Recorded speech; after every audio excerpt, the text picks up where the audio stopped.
Welcome back, everyone. I hope you had a good break, a good lunch break, that you are now full of energy for the afternoon and that you took the opportunity to network with the other participants in the networking lounge. Let me quickly share my screen to show you the schedule of the afternoon because we have an afternoon packed with important topics. Completely different rhythm, shorter presentations to the point, and let's immediately start with our first speaker of the afternoon, Mr. Jean Dédier. I will introduce it in English, but afterwards we will switch to French for the presentation itself. So after a career as a business leader in new technology sector, Jean has embarked on the path of digital inclusion and innovation. He's the founder of Emmaüs Connect and We Tech Care, and We Tech Care will be the topic today. So those are two social innovation projects that try to open up the benefits of digital technology to as many people as possible. That will be one of the big topics of his talk. It's inclusion.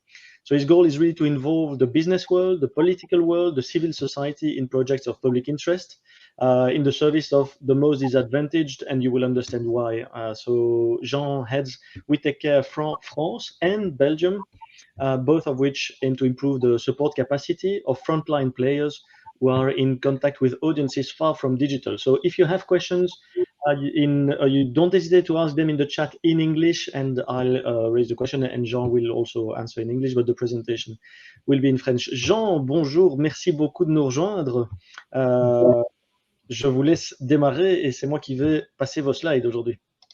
Très bien, merci beaucoup pour cette introduction, Olivier. Je suis ravi d'être avec vous aujourd'hui. Donc, on va parler d'inclusion numérique avec une association qui a maintenant 6 ans d'existence, qui est effectivement en France, en Belgique et je l'espère en Suisse début 2022 et qui s'est donné comme mission de faire du numérique une opportunité pour tous. Peut-être, alors du coup, si Olivier, tu veux bien passer, peut-être un petit propos introductif sur ce qu'est l'inclusion numérique. Donc, c'est un sujet qui n'est pas nouveau, hein, on a des usages numériques, on va dire, au quotidien depuis 25 ou 30 ans. Et d'ailleurs, il y a eu des premiers programmes en France en particulier de soutien ou d'accompagnement des citoyens français dans l'usage de ce qu'on appelait le PC à l'époque. Néanmoins, on a laissé se creuser une fracture numérique et surtout, je pense que c'est un sujet qu'on a très peu étudié ou regardé avec comme probablement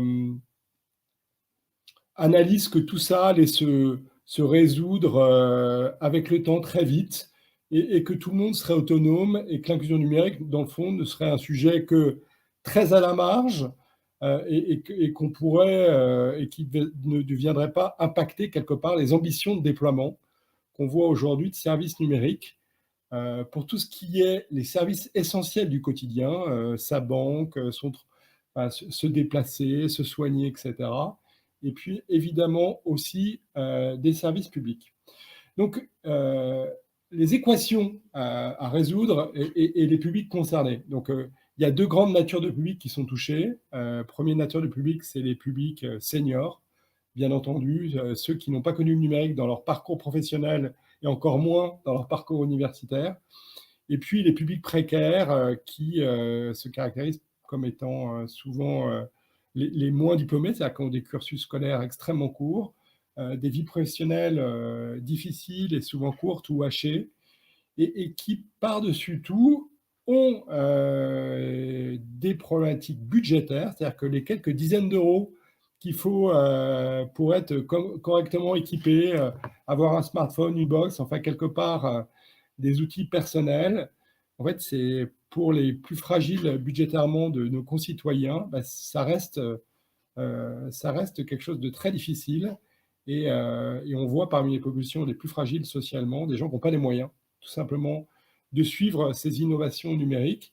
Et comme ils ne sont pas équipés, ben, ils n'ont pas d'usage et du coup, ils n'ont pas d'autonomie. Ils se retrouvent dans des situations difficiles. Voilà, évidemment, on va retrouver aussi les publics en situation de handicap lourd. Voilà. Et puis après, au gré des vies professionnelles des uns et des autres, on va se rendre compte que les publics fragiles, socialement, d'ailleurs qu'ils soient vieux ou en tout cas plus âgés ou plus jeunes, peuvent aussi avoir des difficultés. Et dans les équations à résoudre, en général, on les caractérise de 3 façons. C'est-à-dire qu'on dit qu'il y a des gens qui sont proches du numérique et qui ont besoin de coups de pouce, des gens éloignés du numérique qui ont besoin du coup de formation, et notamment dans l'acquisition des compétences numériques de base, et puis vous avez ces exclus du numérique. Je reviens très rapidement sur ces 3 équations. La première, c'est le coup de pouce. Donc, c'est des gens, en fait, souvent qui sont équipés, qui ont des services, mais qui restent, on va dire, moyennement à l'aise dans les usages numériques, et surtout qui ne sont pas forcément à la page de tout ce qui se passe, et notamment des informations, voilà, que les gens qui pratiquent régulièrement le numérique ou qui sont, on va dire, les plus diplômés ou les plus à l'aise dans leur vie professionnelle ont l'habitude on va dire, de travailler en autonomie sur le numérique. Là, on va se rendre compte que pour accéder à un certain nombre de services, et notamment des services qui vont peser lourd, en tout cas qui sont structurants sur la vie des personnes. Voilà, en France, par exemple, l'inscription au service de l'emploi pour toucher son allocation se fait exclusivement en ligne. Voilà, il y a un certain nombre de services bancaires aussi qui s'opèrent aujourd'hui très facilement en ligne. Voilà, ils ont besoin que l'opérateur, dans le fond, fasse un effort complémentaire pour eux, de telle sorte qu'ils aient un temps de facilitation du service. Voilà. Donc tout ça est en train de s'organiser, ça va toucher tous les services essentiels, ça va évidemment toucher les services de l'État. Et ce qu'on appelle coup de pouce, en général, c'est entre 1 minute et 1 heure. Et c'est ce qui permet à la personne de gagner son autonomie rapidement, mais surtout de faire de la réassurance sur l'usage d'un service. Voilà, c'est une équation qui reste totalement à résoudre, même si les opérateurs de services essentiels et l'État se lancent dans des projets d'inclusion numérique. On peut penser que tout cela peut se résoudre dans les années qui viennent, mais ça reste encore quelque chose qui reste à structurer, même si l'ensemble des acteurs des services essentiels et des services publics se lancent aujourd'hui dans le programme d'inclusion numérique. Deuxième équation, c'est donc les publics qui ont défaut de compétences numériques de base. Voilà, en résumé, c'est très souvent des gens en fragilité sociale ou aussi des publics migrants ou issus de l'immigration. Voilà, et là, on est sur une équation qui est plus compliquée parce que qui dit formation, dit développement de contenu de formation, dit formateur, dit lieu de formation, et on devine tout de suite que derrière ce sujet de mise en capacité ou sur des compétences numériques de base, il y a des enjeux budgétaires importants. Et puis aussi, c'est jamais facile d'aller chercher des publics qui ont besoin de se former, parce que le plus souvent, ils n'ont pas les bons réflexes, ils n'ont pas l'information, et souvent, ils ont des peurs, en plus, qui viennent s'adosser à ce manque d'information, qui font qu'ils ne vont pas naturellement aller chercher les formations. Voilà. Et puis la troisième équation, c'est les gens exclus, donc les publics très seniors et les publics très fragiles socialement ou des publics en situation de handicap.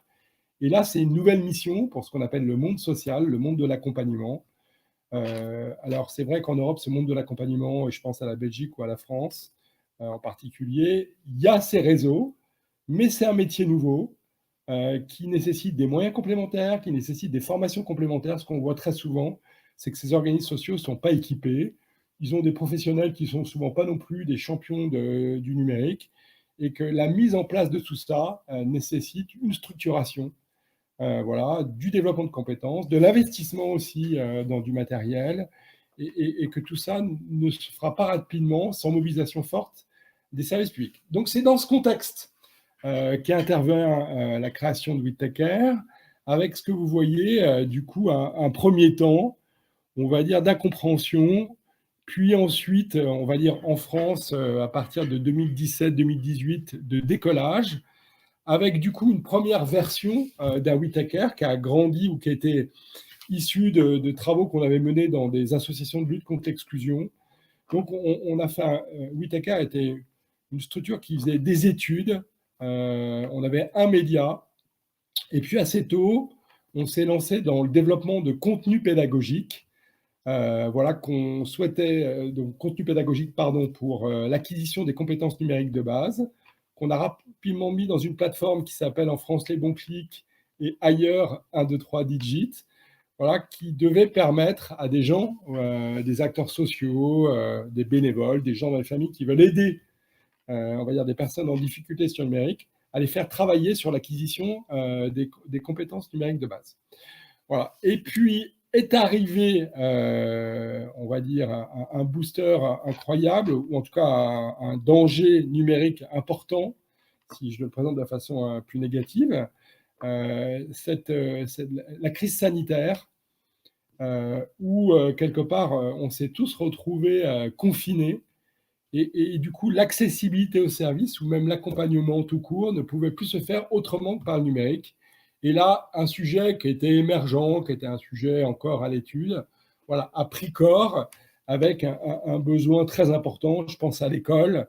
On s'est rendu compte que les familles fragiles n'avaient pas les équipements, ou pour accéder à des services publics, notamment je pense en France, qui a une dématérialisation des services publics, on va dire, plus franche et plus précoce, notamment qu'en Belgique.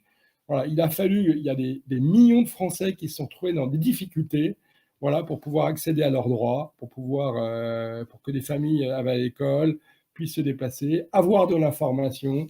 Et tout ça a permis la structuration d'un Whittaker V2, où quelque part cette plateforme qu'on avait créée et cette activité de sensibilisation, mais aussi de conseil, et je reviendrai dessus, voilà, était assez centrale, où quelque part est émergée une urgence, et un Whittaker qui a développé une plateforme, voilà, qui a pour objectif de relier, d'offrir tous les moyens au monde social, et de dialoguer en ligne, et d'ailleurs de les faire dialoguer en ligne, voilà, avec une liste de contenus sur les compétences numériques de base, mais aussi des contenus pédagogiques pour faire travailler les citoyens qui en avaient besoin sur l'accessibilité aux services essentiels, services de banque, services de l'État, services de soins, etc., etc.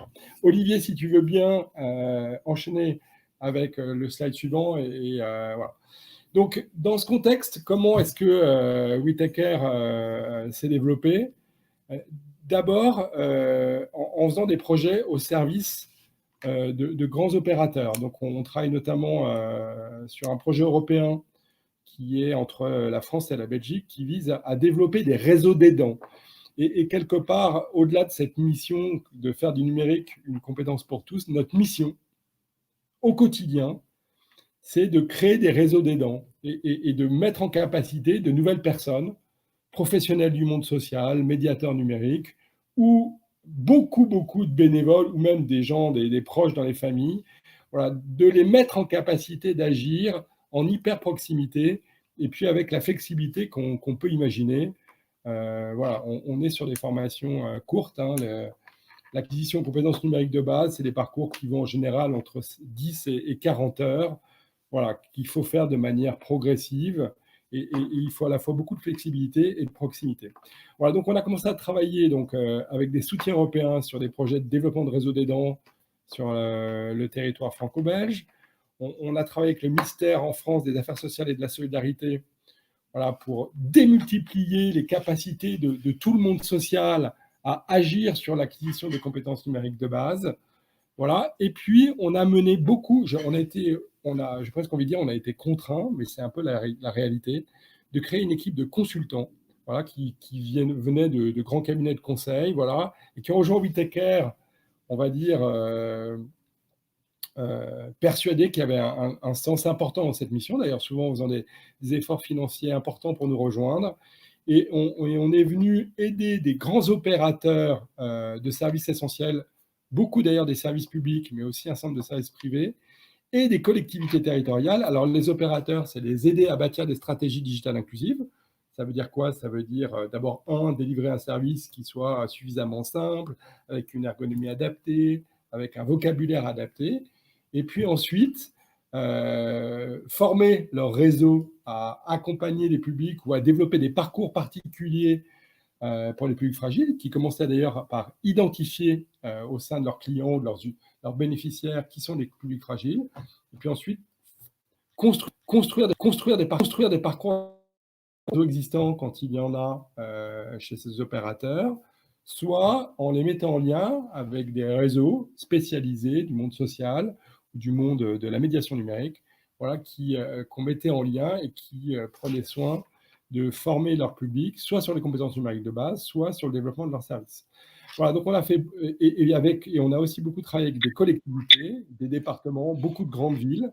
Voilà, on a travaillé en Belgique avec le gouvernement wallon, avec la ville de Paris, Bordeaux, Strasbourg, Lille, et puis aussi des départements en France, aussi beaucoup de territoires ruraux, voilà, à structurer une offre d'inclusion numérique de proximité en sollicitant les acteurs sociaux du territoire et en les mettant en capacité d'agir. Voilà. Et puis, en parallèle de ça, on a aussi fait beaucoup de sensibilisation auprès d'acteurs institutionnels, voilà, des conférences, des études. Voilà, vous avez quelques exemples. On a même formé des auditeurs en France de la Cour des comptes. Voilà, ce sont les auditeurs qui certifient la bonne qualité des services publics. Voilà, ils nous ont demandé de les sensibiliser pour pouvoir valider, on va dire, les stratégies digitales des grands opérateurs sociaux. Puis un certain nombre d'événements qui nous ont permis voilà, de toucher notamment le monde des élus, que ce soit d'ailleurs au niveau national ou au niveau territorial. Olivier, est-ce qu'on peut passer Oui, tout à fait. Et j'en profite pour vous dire qu'on a atteint la moitié de la partie déjà. Donc, voilà. Voilà, on va passer encore, comme si, avec le petit avertissement que tu m'as donné. Alors, quelques mots pour que vous compreniez bien ce qu'est cette plateforme qui est le cœur de l'activité de WeTakeCare. Donc, il s'agit d'une plateforme d'abord totalement gratuite, accessible en ligne. Alors, on peut commencer à naviguer sur cette plateforme sans inscription. Et puis, pour des problématiques que vous pouvez imaginer de gestion de communauté, de lien avec l'utilisateur, il faut ensuite s'inscrire pour pouvoir bénéficier de l'ensemble des contenus et participer aux différentes supports ou animations que l'on peut faire. Voilà, donc c'est vraiment une plateforme à destination des aidants, dans lequel vous avez des contenus interactifs, voilà, qui mettent les gens en situation pour agir, et puis au sein duquel on va aussi trouver un diagnostic de compétences numériques, voilà, qui permet vraiment en 1 à 2 minutes, voilà, de valider la compétence, le niveau d'une personne, et ensuite de lui suggérer des parcours d'accompagnement adaptés. Et enfin, il y a une cartographie de l'ensemble des acteurs du territoire. Voilà, du coup, ce qui permet à des acteurs sociaux ou à des opérateurs, des collectivités territoriales, ou même à des citoyens qui se connectent, voilà, d'identifier tous les lieux et de comprendre les offres qu'ils peuvent trouver dans leur proximité. Quelques chiffres. Donc aujourd'hui, c'est les bons clics en France et même d'ailleurs en Belgique, regroupe vraiment de loin le plus gros réseau d'inclusion numérique. Donc ce que vous voyez, c'est qu'il y a 13 000 structures d'accompagnement, mais au sens très large du terme. On a par exemple beaucoup de mairies, notamment dans les territoires ruraux, qui sont le point d'interaction entre un citoyen et les services publics. On peut avoir des agences de services de l'emploi, des agences des allocations familiales. Et évidemment, on a tout le réseau associatif, que ce soit les grands réseaux de la lutte contre l'exclusion, que des petites associations qui font de la solidarité ou du soutien dans les quartiers. Voilà. Et puis, il y a aussi beaucoup de bibliothèques. Donc, voilà, une très grande variété d'acteurs, voilà, qui aident au quotidien sur le 360 degrés de la vie des gens. Et comme le numérique est présent partout, voilà, certains vont faire du soutien budgétaire, et on sait que le monde bancaire aujourd'hui a dématérialisé sa relation. Il y en a d'autres qui vont travailler sur la mobilité, c'est pareil, la mobilité, l'accès de mobilité se dématérialise. Et puis d'autres qui vont travailler plus classiquement sur de l'accès au droit, et on va leur amener de l'information et des ressources pour que les personnes puissent être connectées, accéder aux services publics qui passent de plus en plus par des interfaces dématérialisées. Voilà, aujourd'hui, c'est plus de 30 000 aidants qui utilisent cette plateforme en France et en Belgique, et on a des acquisitions extrêmement importantes. Voilà, il y a 450, je crois qu'aujourd'hui, d'ailleurs, les chiffres, c'est plus 600 ou 700 aidants qui, chaque semaine, nous font une demande de compte et rejoignent la plateforme, qui devient vraiment le booster d'une stratégie d'inclusion numérique dans un pays. Et c'est comme ça, d'ailleurs, qu'on était en Belgique. C'est la Fondation Rebaudouin qui est venue nous chercher et qui avait diagnostiqué qu'un centre de ressources pédagogiques, voilà, bien déployé, était probablement la meilleure façon d'accélérer les capacités d'accompagnement numérique massivement en proximité avec tous les acteurs sociaux ou tous les acteurs de l'accompagnement existants. Voilà, très rapidement, donc, pour rappel, 2016 en France, 2019 en Belgique. Et puis, voilà, l'objectif, on travaille aujourd'hui sur un déploiement en Suisse et sur des territoires, on va dire, francophones africains. Du coup, Olivier, si tu peux passer. Voilà. Dans les choses qui évoluent aussi au sein de cette plateforme, c'est que, en fait, on a développé au travers des missions de conseil dans les territoires beaucoup de bonnes pratiques pour aider des acteurs à se lancer, c'est-à-dire combien ça coûte, quelles ressources je fais, comment je crée mon centre de ressources pédagogiques, comment j'organise ma communication, comment je peux financer mon projet. Voilà. Et on a développé aussi beaucoup de méthodologies pour des collectivités territoriales qui veulent se lancer, c'est-à-dire comment je mobilise un réseau social sur l'inclusion numérique, comment je les forme, comment j'anime, qu'est-ce que je ferai comme gouvernance. Voilà, donc tout ça ce sont des pratiques qui ont été développées dans des relations one-to-one dans le cadre de contrats de service. Et en fait, on met progressivement tout ça en ligne sous forme de template et on fait de l'animation de communauté de telle sorte qu'aujourd'hui, on est capable de non pas adresser un réseau d'aidants, mais l'ensemble des acteurs, petits ou gros, qui veulent agir sur l'inclusion numérique. Voilà, ils vont aller sur la plateforme, ils vont trouver des ressources et on va faire de l'animation, des webinars, de développer des contenus, développer des articles et être capable, de les sensibiliser, donc de leur donner envie, de leur expliquer comment ils vont faire et ensuite de leur donner des ressources, voilà, pour qu'ils puissent concrètement agir. Et c'est la même chose avec les collectivités territoriales. C'est-à-dire qu'on a commencé évidemment avec les grosses collectivités qui avaient les moyens de se payer des consultants. Et en fait, progressivement, il y a des communes donc on a commencé avec Paris, voilà. Et puis progressivement avec des communes de 100 000, puis de 50 000. Et puis on a eu des communes de 1000, 2000 habitants qui nous ont appelés en disant moi, je veux agir auprès de mes concitoyens, comment je peux faire? Et donc aujourd'hui, on met toutes ces bonnes pratiques en ligne et on fait de l'animation et de la formation 100% digital et ça fonctionne extrêmement bien, ce qui nous permet du coup de mettre en capacité des chefs de projet, soit à l'échelle de collectivités, soit à l'échelle d'acteurs, voilà, au travers de cette plateforme et d'animation de communauté, comme je disais, qui se fait énormément au travers de webinars. On est devenu un énorme producteur de contenu, voilà, en ligne, jusqu'à des articles thématiques sur les nouveaux sujets qui arrivent sur l'inclusion numérique. Voilà, l'exemple de la e-santé avec notamment la télémédecine est devenu quelque chose d'évident sur lequel il faut effectivement accompagner les usages, y compris évidemment pour les publics les plus fragiles, pour minimiser les mécanismes de double peine. Il est 13h54. Je ne vais pas revenir du coup sur nos trois métiers. Vous avez bien compris qu'on a une plateforme, qu'on fait du conseil et qu'on produit des études et beaucoup d'articles. Voilà, que notre mission, c'est effectivement de relier un écosystème extrêmement vaste qui va évidemment des politiques publiques, donc de l'État, des collectivités territoriales, et ensuite des opérateurs qui dématérialisent, et les relier aux acteurs sociaux qui peuvent ou qui essaient d'aider, on va dire, à ce que l'ensemble de nos concitoyens puissent garder l'usage de services, ne soit pas exclu, et deuxièmement, puissent aussi devenir et bénéficier des services du numérique qui peuvent améliorer son quotidien. Du coup, ce que je vous propose, c'est que dans les 5 minutes qui nous restent, on soit plus dans un mode de questions-réponses. Voilà, on développe aussi de plus en plus voilà, des stratégies de R&D avec des universités. On a de plus en plus de data qui nous permet aussi, il y a des centaines de milliers de Français, de Belges qui utilisent aujourd'hui cette plateforme ou qui ont utilisé cette plateforme. Et du coup, effectivement, ça nous permet aujourd'hui d'amener de la data qui concrètement permet d'optimiser les stratégies d'inclusion numérique. Peut-être un dernier mot sur l'équipe. Donc aujourd'hui, il y a une trentaine de salariés accompagnés de grands mécènes, voilà, qui viennent nous soutenir dans le développement de nos produits, dans les missions de conseil.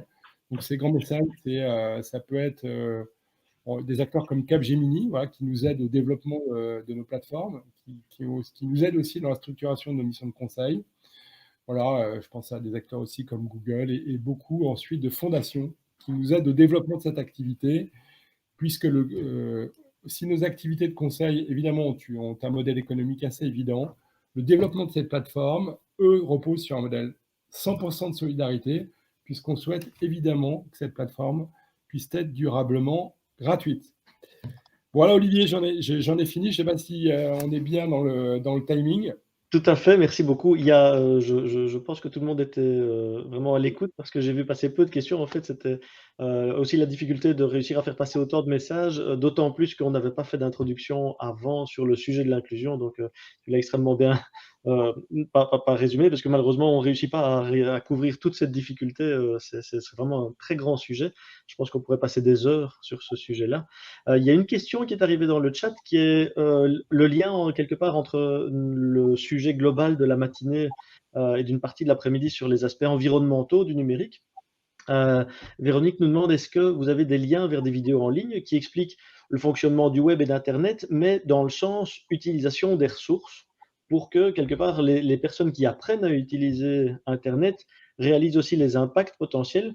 Alors évidemment, je doute que ça veut dire se poser des questions. Il faut attirer les gens vers le digital et en même temps, dans ce cas-là, ne pas les effrayer trop et qu'ils ne veuillent pas réduire trop leur emprunt puisqu'ils sont trop loin en fait du digital. Voilà, on est face à des gens qui ont peu ou pas d'usage. Donc, on reste encore dans des consommateurs numériques très raisonnables. Voilà. Ceci étant dit, on a ces projets-là, effectivement, d'amener, on va dire, une espèce de consommation responsable. C'est effectivement à la fois dans les volumes et dans la qualité aussi des services qu'on utilise.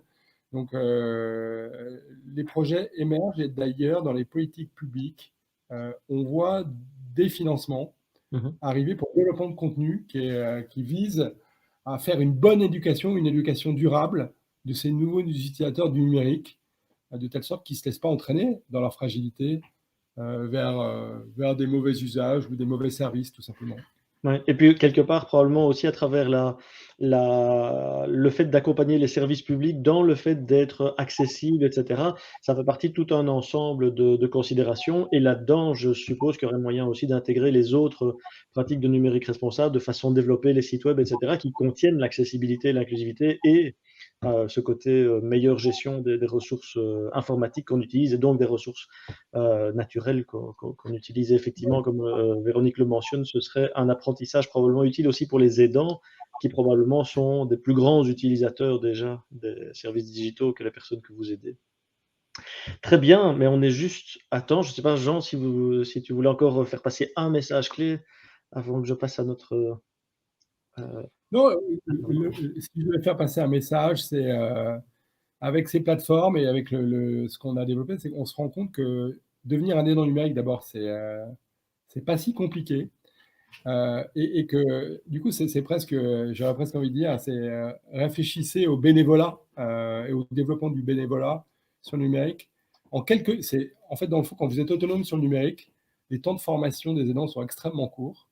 Voilà, et c'est un bénévolat qui est extrêmement gratifiant, souvent en quelques minutes, déjà vous pouvez sortir des gens de situations difficiles, et ça génère un dialogue et des satisfactions extrêmement rapides, et le gain de cette autonomie, de ce premier niveau d'autonomie pour les personnes en fragilité est énorme.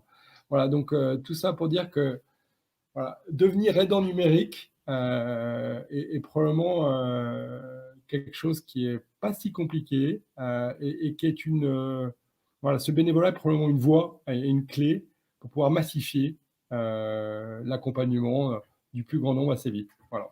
Merci beaucoup, Jean. J'espère que le message a été bien capté. Je suis certain qu'il y aura des nouvelles personnes qui auront envie de vous rejoindre. On ne se rend pas toujours compte de la complexité pour toute une frange de la population d'accéder à tous ces services que la plupart d'entre nous développons justement dans nos métiers. Et donc, un grand merci d'avoir partagé toutes ces informations.